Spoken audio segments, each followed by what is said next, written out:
আসসালামু আলাইকুম সবাইকে। আশা করছি আপনারা সকলে ভালো আছেন। আজকে আমরা কথা বলতে যাচ্ছি আইএলটিএস সম্পর্কে। আইএলটিএস কি? আইএলটিএস হচ্ছে একটি ইংলিশ প্রফিসিয়েন্সি টেস্ট। এটি কয় প্রকার? এটি হচ্ছে দুই প্রকার। একটি হচ্ছে একাডেমিক আইএলটিএস, অন্যটি হচ্ছে জেনারেল ট্রেনিং।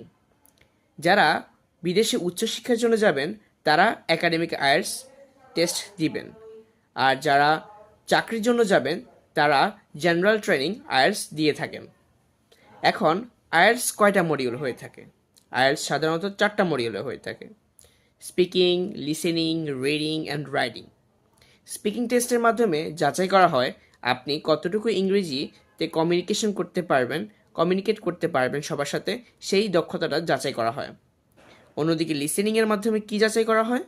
সেটি হচ্ছে আপনি একজনের সাথে যখন কমিউনিকেট করছেন তখন সে তার শব্দচয়নগুলো বুঝতে পারছেন কিনা, কিংবা তার ব্যবহৃত ইংরেজি সব ভোকাবুলারিগুলো বুঝতে পারছেন কিনা, তার প্রোনাউন্সিয়েশন বুঝতে পারছেন কিনা, তাই যাচাই করা হয়। রিডিং টেস্টের মাধ্যমে আপনার কয়েকটি জিনিস যাচাই করা হয়, তার মধ্যে অন্যতম হচ্ছে ভোকাবুলারি দক্ষতা।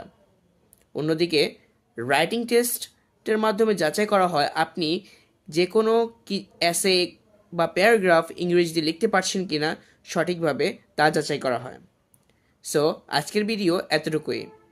আসসালামু আলাইকুম সবাইকে।